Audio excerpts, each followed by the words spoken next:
Hello बच्चों, नमस्कार। कैसे हैं आप सब लोग? उम्मीद है शानदार, जिंदाबाद, जबरदस्त होंगे। और एसएससी जीडी मतलब आरडब्ल्यूए आप जानते ही हैं।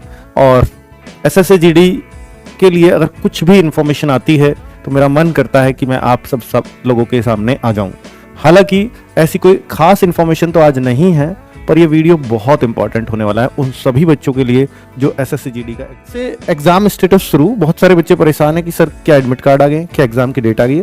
देखिए, एडमिट कार्ड तो का मॉक टेस्ट अवश्य करना है। पर हम एक ऐसा मॉक टेस्ट डालेंगे कि 20 फरवरी की 3 या 4 जो भी शिफ्ट होंगी उन सारी शिफ्टों का एनालिसिस करेंगे हम कि भाई रीजनिंग कैसी आ रही है, मैथ्स कैसा आ रहा है, जीएस कैसी आ रही है, इंग्लिश हिंदी कैसी आ रही है। स्टेट पुलिस चुने एसएससी जीडी, क्योंकि ये पॉइंट बने क्या पढ़ना है और बेहतर रहेगा। देखिए, जब आपके एग्जाम से डर लग रहा है तो बच्चे इस डर, ये अच्छी चीज है। ये डर आपको पढ़ने के लिए प्रेरित। हम लोग भी आपके लिए रिवीजन के लिए आरडब्ल्यू का स्पेशल गिफ्ट होता ही हमेशा, जिसका नाम है गागर में। आप सब बहुत छोटी उम्र के बच्चे होते हो और आपको एक्सपीरियंस एग्जाम्स का बहुत सारे बच्चों को आप में से नहीं होता है बिल्कुल, और आप एक प्रेशर लेकर के बहुत सारी गलतियां कर देते हो।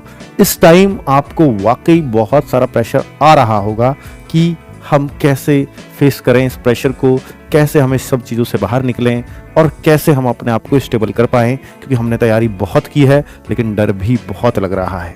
तो बच्चे, ये सब चीज़ों को दूर करने के लिए एक वीडियो है। और अब इस समय आपके लिए सबसे बेहतर रणनीति क्या हो सकती है आपकी पढ़ाई को लेकर के, और पढ़ाई करें तो क्या करें, ना करें तो क्या ना करें, इन सब चीज़ों पर यह वीडियो है। क्योंकि मेरा दायित्व बनता है कि मैं आपको हर एक चीज़ जो आपके एग्जाम में बाधा बन सकती है उनसे आपको दूर रखूं। क्योंकि बच्चों, हर वो चीज़ जिससे आप परेशान होते हो उसका मैसेज मुझ तक पहुंच जाता है, और मैं भी चाहता हूं कि फिर इस वीडियो की आपको बहुत ज़्यादा ज़रूरत है। और अगर इससे कुछ बच्चों का फायदा होता हो तो जरूर मुझे उन बातों पर चर्चा करनी चाहिए आपके साथ। चलिए, तो अब मैं बात कर हूं बच्चों कि जैसे एग्जाम स्टेटस शुरू। बहुत सारे बच्चे परेशान हैं कि सर क्या एडमिट कार्ड आ गए, क्या एग्जाम की डेट आ गई है। देखिए, एडमिट कार्ड निकलता है, वो पूरा पेज निकलता है जिसको आप प्रिंट आउट लेकर के एग्जाम में जाते हैं। तो वो तो 20 फरवरी का जिसका एग्जाम है तो वो तो आपका आएगा 16 या 17 फरवरी को, उससे पहले नहीं आएगा। और वो भी जिनका 25 को एग्जाम है उनका हो सकता है वो 21-22 को आए, और जिनका 28 फरवरी का एग्जाम है उनका हो सकता है वो 25-26 को आए। तो वो एडमिट कार्ड तो उसे कहते हैं।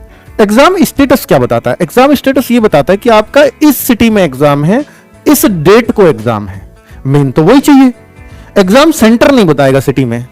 और ये ऐसा छुपाया क्यों जाता है ऑनलाइन में? ये इसलिए छुपाने लगे इस चीज को ताकि कोई जुगाड़ उगाड़ ना ढूंढने लगे, ताकि पेपर में पारदर्शिता बनी रहे। इस वजह से ऐसा किया जाता है। मैंने तो 10 दिन पहले देने में उन पर कुछ नहीं पड़ता, जो है ना एडमिट कार्ड। तो भाई एडमिट कार्ड तो आपका आएगा एग्जाम से 3 दिन पहले, लेकिन एग्जाम का जो स्टेटस है वो आपको आने शुरू हो गए हैं। 3-4 जगह के आ भी चुके हैं, लेकिन अभी ना तो यूपी बिहार वालों के आए हैं, ना नॉर्दर्न रीजन के आए हैं, ना रीजन के, ना सीआर रीजन के। तो अभी बहुत सारे रीजन रह रहे हैं। जोन जिनमें बहुत कम बच्चे हैं ऐसे रीजन के दे दिए हैं, ऐसे जोन के दे दिए हैं। तो बच्चों, इससे परेशान मत होइए। स्टेटस तो जैसे अभी 20 तारीख बहुत दूर है, स्टेटस आप ये मान लीजिए 10-12 तारीख तक सबके आ चुके होंगे, सबके। यानी 10 से 12 तारीख तक सबको अपने एग्जाम की डेट पता चल चुकी होगी। सबसे बाद में मेरे ख्याल से एनआर और सीआर के ही आते हैं इस क्षेत्र के। सीआर में आते हैं यूपी बिहार, एनआर में आता है आपका दिल्ली और दिल्ली के आसपास के सारे क्षेत्र, ठीक है, वो एनआर में आ जाते हैं। तो उसमें अगर वो थोड़ा से अगर आप 10-12 तारीख भी हो जाती है तो परेशान मत होइए, एग्जाम डेट तो आपको पता चल ही जाएगी। हाँ, वो बात जरूर है, किसी बच्चे को ये पता लग जाए कि यार मेरा 5 मार्च का है तो मेरे को अभी और टाइम मिल गया। किसी बच्चे को ये है कि मेरा 20 फरवरी का है। तो अब अच्छी बात क्या है कि अगर एग्जाम स्टेटस नहीं पता चल रहा है तो आप सीरियस रहोगे। कैसे सीरियस रहोगे? 20 फरवरी का पेपर आ सकता है, और पढ़ूं और पढ़ूं, तो ये तो अच्छी चीज है। वो तो आपको पढ़ने से और रोकेगी। मान लो किसी का पता चला 5 मार्च का, अभी आप 20 फरवरी मान रहे हो, तो उससे परेशान क्यों होना है? पॉजिटिव लीजिए चीजों को। तो भाई, आपका चाहे 20 फरवरी आए, 5 मार्च आए, कोई भी नुकसान नहीं, कोई फायदा नहीं है, ठीक है। एक 20 फरवरी को अगर मैं ये जरूर कहूंगा कि आपका किसी का 20 फरवरी को ना पड़े, पर कुछ का तो पड़ेगा, ये तो तय है। तो 20 फरवरी को जिन बच्चों का 20 फरवरी को एग्जाम नहीं है उनको एक बहुत अच्छा फायदा देने वाला हूं। तो 20 फरवरी क्या फायदा देने वाला हूं? मॉक टेस्ट अवश्य करना है। पर हम एक ऐसा मॉक टेस्ट डालेंगे कि 20 फरवरी की 3 या 4 जो भी शिफ्ट होंगी उन सारी शिफ्टों का एनालिसिस करेंगे हम कि भाई रीजनिंग कैसी आ रही है, मैथ्स कैसा आ रहा है, जीएस कैसी आ रही है, इंग्लिश हिंदी कैसी आ रही है। उसका एक कंबाइंड हम एक मॉक टेस्ट आपको प्रोवाइड करेंगे, बिल्कुल कि जैसा आज पेपर आ रहा है तो जैसा वो एज इट इज पेपर आ रहा होगा, आपका उसमें स्कोर कितना हो रहा है, जितना स्कोर आप उस मॉक टेस्ट में कर पाओगे एक्चुअल में उतना ही होना चाहिए आपका। ये आप मेरा अंदाजा मान लीजिए, क्योंकि ऐसा हमने और टेस्टों पे भी करके देखा है और वो बिल्कुल रिजल्ट्स बढ़िया निकलते हैं। दूसरा, उस दिन हमारी टीम एनालिसिस में लगी होगी, और एनालिसिस हम सिर्फ इस वजह से कर रहे होंगे, एसएससी जीडी के एनालिसिस कर रहे होंगे ताकि आने वाले बच्चों का एग्जाम ज्यादा अच्छा हो जाए। हम आपका बहुत समय नहीं लेंगे, क्योंकि हमें पता है आपको बहुत सारी चीजें देने से तो आप पैनिक करेंगे, लेकिन हम ऐसा जरूर करेंगे कि इस टॉपिक से क्वेश्चन आया है 4 शिफ्टों में या 3 शिफ्टों में, तो भाई अगले दिन पूरे चांस है कि उस तक वो पैटर्न चलेगा। तो हम उन जो टॉपिक्स के आपको वीडियो कराएं, या तो वो टॉपिक्स आपका पहले से क्लियर होगा तो अच्छी बात है, ऐसा नहीं हम रीजनिंग मैथ्स में करेंगे, हम वो स्पेशली ये फंडा हम जीएस में आजमाएंगे, क्योंकि सारा डर ही बच्चे को जीएस का होता है। तो 20 तारीख आप लोगों के लिए बहुत इंपॉर्टेंट है, जिनका 20 का एग्जाम नहीं है उनके लिए स्पेशल, जिनका एग्जाम उनके लिए तो इंपॉर्टेंट हो ही गई, वो तो बेचारे एग्जाम में है, लेकिन जिनका 21 को एग्जाम है, जिनका 22 को एग्जाम है, जिनका 23 को एग्जाम है, तो उन लोगों के लिए 20 तारीख बहुत इंपॉर्टेंट होने वाली है। उस दिन आरडब्ल्यूए आपके लिए बहुत कुछ दे रहा होगा, समझ लीजिएगा पूरा पेपर ही बता रहा होगा। अब आपने रोक लगा रखी है ना, तो भाई वो तो हम उस तरह का आप एनालिसिस उसको नाम नहीं देंगे, कुछ और नाम दे देंगे, पर आपको क्वेश्चन दे देंगे, ठीक है, चाहे मॉक के माध्यम से ही देना पड़े। चलो, तो आपके लिए यार कुछ भी रिस्क लिया जा सकता है, इसमें कोई जगह नहीं है। तो एग्जाम स्टेटस शुरू हो चुकी, स्टेट पुलिस चुने एसएससी जीडी, क्योंकि ये पॉइंट बने, बहुत सारे बच्चों, जैसे छत्तीसगढ़ पुलिस की वैकेंसी आ गई है, झारखंड पुलिस की वैकेंसी आ गई है, बिहार पुलिस की ऑलरेडी चल रही है, यूपी पुलिस की वैकेंसी आ गई है, हरियाणा पुलिस पे भी बात चल रही है, राजस्थान पुलिस का तो फॉर्म भरे ही जा चुके हैं। तो अब ये बच्चे सारे लोग कंफ्यूज हो गए हैं, बहुत और स्टेट्स में भी आ रही होंगी, मैं कह रहा हूं अब लगभग हर स्टेट्स में पुलिस की वैकेंसी चल रही है। तो फिर बच्चा कंफ्यूज हो जाता है, यार मैं अपने स्टेट पुलिस को चुनूं या एसएससी जीडी को चुनूं। देखिए, अब जैसे यूपी पुलिस के एग्जाम की डेट आ गई है, तो मैं हर बच्चे को ये प्रीफर करता हूं कि आप देखिए यूपी पुलिस को चुन लीजिए, क्योंकि एसएससी जीडी से कम मेहनत में आपको यूपी पुलिस मिल जाएगी। इसका कारण क्या है? इसका कारण है कि यूपी पुलिस में 60,000 वैकेंसीज हैं, और जो एसएससी जीडी में यूपी के लिए 1700 वैकेंसीज हैं। अब सीधी सी बात है भाई, आपके चांस 60,000 में ज्यादा हो, तो आप पहले रोजगार ले लीजिए, चॉइस बाद में ले लेना। लेकिन मैं और स्टेट्स की बात करूं जिनमें अभी एग्जाम डेट ही नहीं है, जैसे छत्तीसगढ़, झारखंड, और ये ऐसे स्टेट्स हैं इनका पता ही नहीं, फॉर्म तो भरवा लिया, साल भर एग्जाम ही नहीं हो रहा है, 2 साल पता ही नहीं भर्ती कहां है। तो मैं उनको कहूंगा भैया आपके एग्जाम की डेट नहीं है, आप एसएससी जीडी ही प्रीफर करना, क्योंकि आपके एग्जाम की कोई डेट ही नहीं है। जैसे हरियाणा पुलिस है, अभी फॉर्म आए नहीं है, तो आप सिर्फ और सिर्फ एसएससी जीडी ही फोकस करना, ठीक है। यूपी वालों की सही बात है, उनको यूपी पुलिस ही फोकस करना चाहिए, लेकिन कुछ बच्चों को तो वर्दी का शौक है। देखिए, यूपी पुलिस, आप नागरिक सेवा कर रहे हो पुलिस में जाकर के, अपने अंतरराज्यीय राज्य के अंदर के नागरिकों की अपने, और जो आप देश सेवा का भाव होता है किसी में, नहीं मुझे तो बॉर्डर पे ही जाना है, मुझे तो यही करना है, तो फिर आप एसएससी जीडी की तरफ आ जाइए। यूपी के वालों की भी कह रहा हूं, और एसएससी जीडी इस बार यूपी के अंदर सबसे कम नंबर पर मिल जाएगी। इसका कारण है कि बहुत सारे बच्चे यूपी पुलिस का एग्जाम देने के बाद एसएससी जीडी में बिल्कुल ठंडे पड़ जाएंगे, या वो देने ही नहीं जाएंगे कि मेरा तो यूपी का बहुत अच्छा हुआ, मैं क्यों जाऊं। तो इसलिए इस बार एसएससी जीडी में यूपी वालों को आसानी से नौकरी मिल सकती है, ठीक है। इस बार वो चांस नहीं है, ठीक है। इसी बार है वो चांस जो नहीं होंगे, नहीं हर बार यूपी की ऊपर जानी है, क्योंकि यूपी का हर बच्चा एसएससी जीडी में हो या यूपी पुलिस में, वो आरडब्ल्यू से जुड़ा है कहीं ना कहीं। और आरडब्ल्यू भाई मैं मानता हूं, आप भी मानते हैं कि कंपटीशन बढ़ाने में बिल्कुल है, कट ऑफ बढ़ाने में भी बिल्कुल है। अब बच्चों क्या करें, कट ऑफ घटाने में, दिल्ली पुलिस में तो कट ऑफ घटाने में हम बच्चों को ने हमें श्रेय दे दिया कि घटवाइए जी आपने, फिजिकल में फेल करा के हमको। चलो खैर, बढ़ाना हो घटाना हो तो आप आरडब्ल्यूए को श्रेय देते हैं, ये हमारे लिए अच्छी बात है।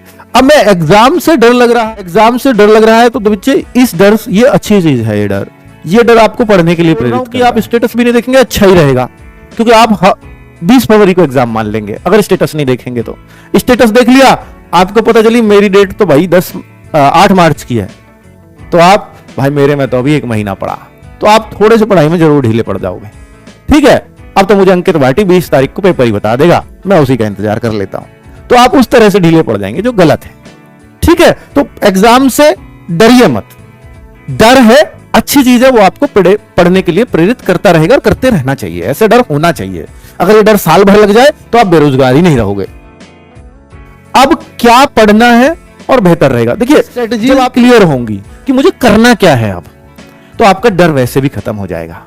डर कब आता है? एक तो पढ़ाई करते, एक ये होता कि मुझे अपनी तैयारी पर भी कॉन्फिडेंस नहीं आ रहा है, वो भी तो पढ़े बहुत है फिर भी तैयारी पे कॉन्फिडेंस नहीं आ रहा है, तो भी एक डर होता है। तो भाई अगर ये दूसरे वाला डर है कि तैयारी में कॉन्फिडेंस नहीं आ रहा है, तो लास्ट में कॉन्फिडेंस बूस्टर का काम आरडब्ल्यू जरूर करता है। उसी के लिए हम एक सीरीज भी चलाते हैं, वो मैं आज आपके सामने अनाउंस भी करने वाला हूं। कुछ और बातें बता देता हूं।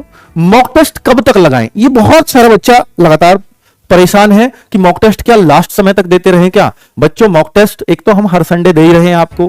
पेड टेस्ट सीरीज जो मतलब जो जिनके पास बैच है उनको ऑलरेडी मिल गए होंगे मॉक टेस्ट, आप लगा ही रहे होंगे, उनको तो लगा डालिए, वो कोई ज्यादा नहीं है। अब मॉक हम संडे नहीं दे रहे। बहुत सारे बच्चे मांग रहे हैं कि सर हमें हर रोज दे दो अब मॉक टेस्ट। नहीं, रोज करने का फायदा नहीं है। रोज हम दे रहे हैं आपको मिनी मॉक, वो करते रहिए। उस सब्जेक्ट वाइज जो टाइमिंग आपकी चल रही है ना, वो बेस्ट है। हर एक बच्चा, जब आप फाइनल सेलेक्ट होकर हमसे सम्मान समारोह मिलने आओगे ना, हर एक बच्चा ये कहता नजर आएगा सर आपके मॉक से ज्यादा मिनी मॉक का फायदा हुआ है। तो आप मिनी मॉक को ज्यादा सीरियसली दीजिए। और वो हम हर रोज ले रहे हैं 2 सब्जेक्ट का, एक दिन हिंदी जीएस होते हैं, एक दिन मैथ्स रीजनिंग होते हैं, या एक दिन मैथ्स हिंदी होते हैं, एक दिन रीजनिंग जीएस होते हैं। तो इस तरह से उन मॉक टेस्ट को जरूर लगाइए, वो आपके टाइमिंग को सुधार देंगे। बच्चों 60 मिनट वहां मिलेंगी। पेपर अगर होता है 90 मिनट का, तो हम अगर थोड़ा सा हमारा कुछ बिगड़ता है किसी जगह, हम टाइम दे देते हैं, संभल सकते हैं। 90 मिनट में बच्चा संभल जाता है। लेकिन 60 मिनट में अगर एक बार आपके समय का रिदम बिगड़ा तो आप संभल नहीं पाओगे। फिर अगर आप संभल नहीं पाए तो समय कम पड़ेगा, और जिस बच्चे को पेपर में समय कम पड़ता है उसके सिलेक्शन के चांस ना के बराबर रह जाते हैं। ये बात याद रखना। वो बात अलग है कि मैं हिंदी भाषी की बात कर रहा हूं, वो बात अलग है कि आप असम से हो तब भी सेलेक्ट हो गए, एक समय कम पड़ा था। वो तो क्योंकि बच्चे वो तो ऑब्वियस सी बात है ना कि भाई आप असम से हो तो वहां कट ऑफ कम चली गई, इस वजह से समय भी कम पड़ो, कोई फर्क नहीं पड़ता, ठीक है। या आप केरला से हो, कोई दिक्कत नहीं, कट ऑफ ही इतनी नीचे जाती है। पर बच्चों मैं वहां की बात कर रहा हूं जहां कट ऑफ समय अगर कम पड़ गया तो सिलेक्शन ना के बराबर होंगे चांस आपके। तो इसके लिए हम क्या करें? इसके लिए आपको क्या करना चाहिए? ये बहुत सारे बच्चों को परेशानी देगा कि भाई देखो, अगर आपका समय कम पड़ रहा है, वो मॉक टेस्ट से आपको हर संडे पता चल रहा होगा, वो समय को कैसे मैनेज करें, उसके लिए मिनी मॉक दो। क्योंकि मिनी मॉक आपका, जैसे हमने रीजनिंग का है कि 20 क्वेश्चन है तो उसको 20 मिनट दे रहे हैं, मैथ्स के 26 मिनट दे रहे हैं मिनी मॉक को, ठीक है। हम हिंदी को आपको 7 मिनट में करना सिखा रहे हैं, 6 मिनट में। जीएस को 6 मिनट में करना सिखा रहे हैं, हिंदी को 7 मिनट में। तो अब क्या, आपने पेपर में पहले वहां हिंदी करने लग गए और आप 10 मिनट में 25 करके ये सोच रहे हो मैं तो बहुत बढ़िया चल रहा हूं, 10 मिनट में 25, इस हिसाब से वो 10 मिनट में 20 क्वेश्चन करके आप खुश हो रहे हो, क्योंकि आप देख रहे हो कि 10 मिनट में 20 है, 80 तो प्रश्न है, तो 1/4 टाइम, ऐसा तो मैं 40 मिनट में पेपर कर दूंगा। पर आप एक बात तो सोचो कि 10 मिनट में आपने 10 मिनट जो खराब कर दिए ना, वो करीबी तो अभी हिंदी है, ये तो काम ही 5-6 मिनट का था जिसको आप 10 मिनट में कर गए हो, और आप खुश हो रहे हो कि मैं 40 में कर दूंगा। बेटा आगे मैथ्स रीजनिंग रह रहे हैं, कैसे कर दोगे आप 40 मिनट में पेपर को? इस वजह से मिनी मॉक देते हैं हम। मिनी मॉक ये आपका मैनेज करवा देगा। ये सब कहां है मिनी मॉक या मॉक? रोजगार विद अंकित ऐप, अगर आप सब जो जानते हैं प्ले स्टोर से डाउनलोड करिए, वहां पर फोल्डर बने हुए हैं टेस्ट सीरीज के, टेस्ट के, वीकली मॉक टेस्ट, उसके अंदर है मिनी मॉक। नया क्या पढ़े बच्चों? अगर आप मुझसे पूछोगे तो मैं कहूंगा कि नया कुछ भी मत पढ़िए, अब कुछ भी मत पढ़िए कि सर मेरा मैथ्स में ना ये चैप्टर कमजोर था, इसको पढ़ लेता हूं, मैंने सोचा हुआ था लास्ट में पढ़ूंगा। मत पढ़ना। अगर अब पढ़ोगे सिलेक्शन नहीं होगा और ना वो चैप्टर काम आएगा, क्योंकि आप उस 1-2 नंबर बढ़ाने के चक्कर में आपने 4 चैप्टर्स को कर लेते हो उतनी देर में रिवाइज, और बहुत अच्छे से। क्योंकि एक चैप्टर पढ़ने में जितना नए पढ़ने में समय लगता है, सीखने में समय लगता है 5-6 घंटे, उन 5-6 घंटे में आप 4 चैप्टर को रिवाइज कर सकते हो बहुत अच्छे से। तो आपने वहां 4 चैप्टर की 8 क्वेश्चंस को बर्बाद कर दिया, बजाय 2 नंबर क्वेश्चन वो आए भी नहीं, और उन 8 में से आपको एक आधी मुश्किल से हो पाया नंबर। तो भाई बेहतर होगा कि आप जो चैप्टर अब आपका वीक था, चाहे वो मैथ्स में हो, चाहे वो रीजनिंग में हो, चाहे वो हिंदी में हो, उसको मत छेड़िए। जो चीज आपने पढ़ चुके हो लेकिन उसमें कॉन्फिडेंस नहीं है, उसको ही रिवाइज करिए, वो ही आपके लिए परफेक्ट है फिलहाल। अब रिवीजन के लिए बच्चों में ये टेंशन कि रिवीजन कैसे करें, तो रिवीजन के देखिए, मैथ्स के पहले तो जो नए चैप्टर नहीं पढ़ने, जो नहीं आता वो नहीं पढ़ना, सीधा एक सिद्धांत बना लो, जो नहीं आता वो अब नहीं पढ़ना, जो आता है पता नहीं कि मैं कर पाऊंगा या नहीं कर पाऊंगा, उनको पढ़ना शुरू कर दिए, उनको रिवाइज करना शुरू कर दीजिए। अब हम लोग भी आपके लिए रिवीजन के लिए आरडब्ल्यू का स्पेशल गिफ्ट होता ही हमेशा, जिसका नाम है गागर में। इस सीरीज ने धूम मचाई थी, हर एक बच्चा इस बात को कह देगा, लेकिन मैं इस बात की गारंटी अब नहीं दे रहा हूं। पन्ना मैंने पिछली बार दी थी कि गागर में सागर से पूरा पेपर फंसी जाएगा। नहीं, ऐसा बिल्कुल भी नहीं है बच्चों।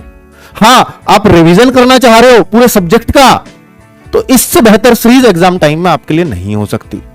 तो भाई आपके लिए रिवीजन सीरीज चला रहा हूं। हर एक टीचर जो आपको चाहिए वो इस रिवीजन सीरीज में मौजूद है। सोनवीर सर करंट अफेयर्स शाम को 4 बजे से 10 तारीख से शुरू करने वाले हैं। 10 फरवरी को करंट अफेयर्स चलेगी। करंट अफेयर्स शाम को 4 बजे, प्लीज इस क्लास को ले लीजिएगा। यहां करंट अफेयर्स से हम शुरुआत कर रहे हैं। फिर हिंदी की 8 बजे सुबह 12 तारीख को इस क्लास को लेना है सबको। 11 हमने कोई क्लास नहीं रखी, 11 को इसको फेर लीजिए करंट अफेयर्स को बस। 12 तारीख को हिंदी की क्लास होगी, 13 तारीख को रीजनिंग की क्लास होगी। और ये क्लास जैसे हिंदी की है 5-6 घंटे की जाएगी नीरज सर की, हर एक चीज क्लियर करवा देंगे आपको इसमें। रीजनिंग की राहुल शर्मा सर 13 तारीख को आपके साथ होंगे। तो भाई सुबह 8 बजे से हर एक चीज क्लियर हो जाएगी। इस टीचर को आप जानते हो, हर एक के बच्चे को चाहिए। एसएससी का कोई भी फॉर्मेट हो, जीडी हो, एमटीएस हो, सीजीएल हो, सीएचएसएल हो, हर बच्चा इस टीचर से पढ़ना चाहता है एसएससी का, क्योंकि एसएससी के फॉर्मेट को कब्जाया हुआ है इस टीचर ने। ठीक है, तो भाई 8 बजे इस क्लास को लेना और 13 तारीख को शाम को 4 बजे। तो ये क्लास 7-8 घंटे की रहेगी, कंप्लीट रीजनिंग करवा देंगे, हर चैप्टर से आपको निकाल देंगे राहुल सर। हिस्ट्री यहां पर दिग्विजय सर ले रहे होंगे 13 तारीख को शाम 4 बजे से, और पॉलिटी 8 बजे से 14 तारीख को सुबह 8 बजे से आपकी पारुल मैम। इन मैम को हमने दूसरे बैच में रखा है अवतार 2.0 में। बच्चे इन मैम की इतनी तारीफ की है ना बच्चों ने कि मैम पॉलिटी आज तक समझ ही नहीं आया, लेकिन मैम ने दिमाग में घुसा दिया।